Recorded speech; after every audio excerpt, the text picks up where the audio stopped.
Hello everyone, it's Melanie here with Vintage Hill Studio. I'm so glad you dropped by today. I'll be making a blooming pumpkin card, and this is what it looks like. I'm going to also have a little spiel for you on the word thankful. I thought it was very interesting, so I'll share that a little later on. If you want to know about all the supplies and dimensions used for this card, please pop over and visit my card blog.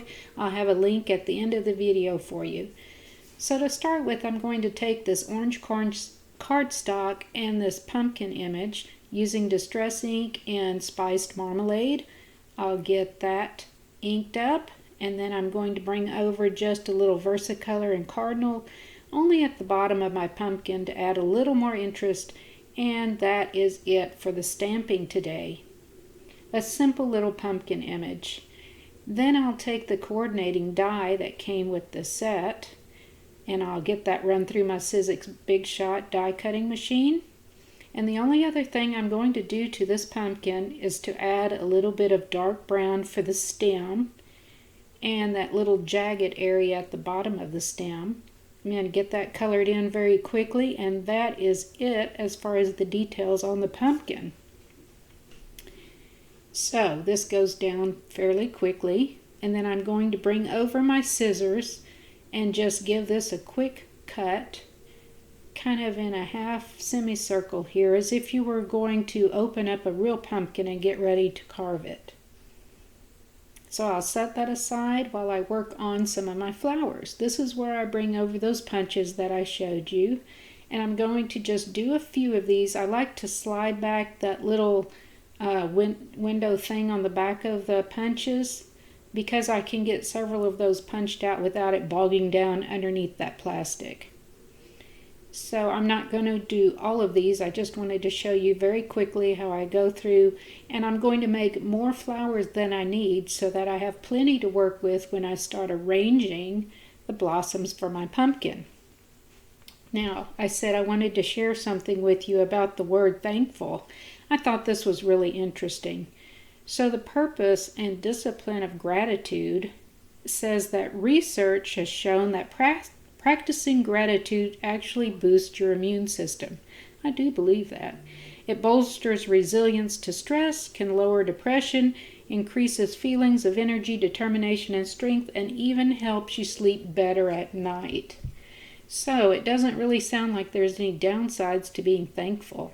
I hope we can all find something to be thankful for. I guess there's something every day we can be thankful for. Anyway, I thought that was interesting.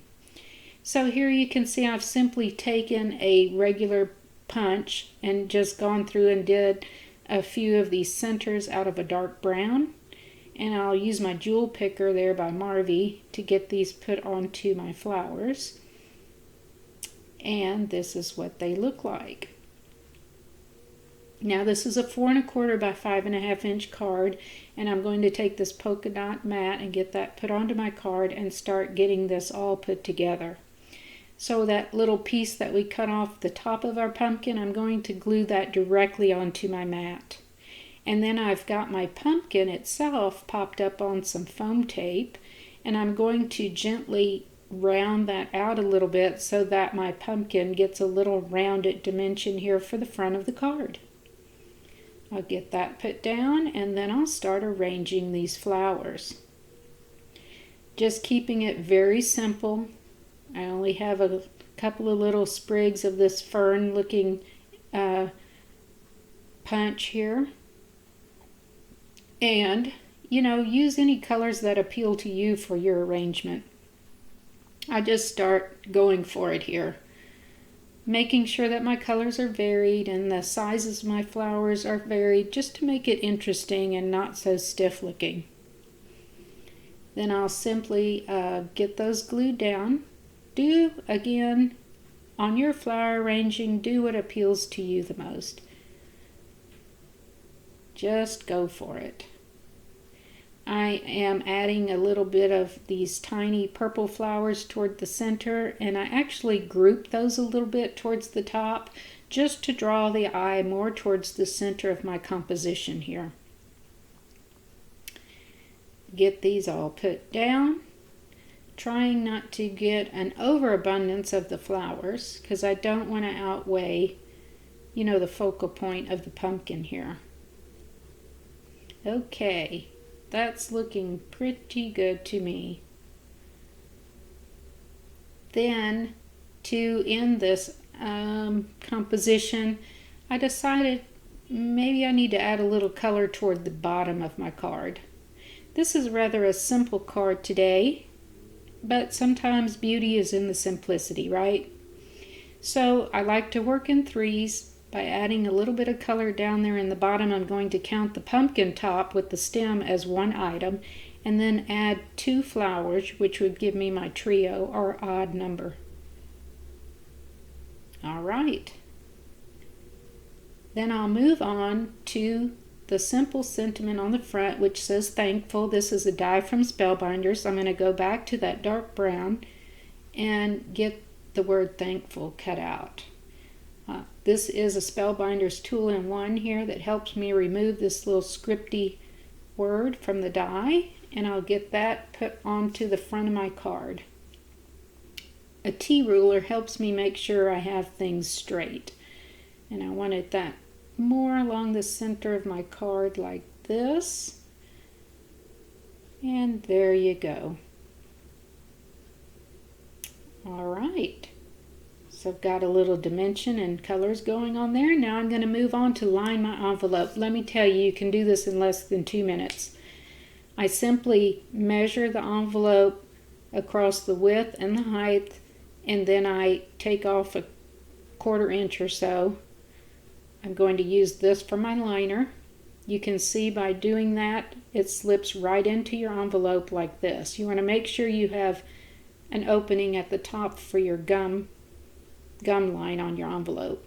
Then I simply take a look at the sides of my envelope, give that a quick snip with my scissors to mimic that slant, reinsert that into the envelope lining up that crease, fold over just the top flap. That's all you need to add your adhesive to, because you want the envelope liner to be able to move as the recipient opens and closes their envelope. That's why you only put adhesive on the top. And ta-da! Done. See how simple that was and how quick? If you're going to go to the trouble of making these beautiful cards, why not line and finish your envelopes? So there's a close-up look at the card and the lined envelope that we created today. And I hope you got inspired by this.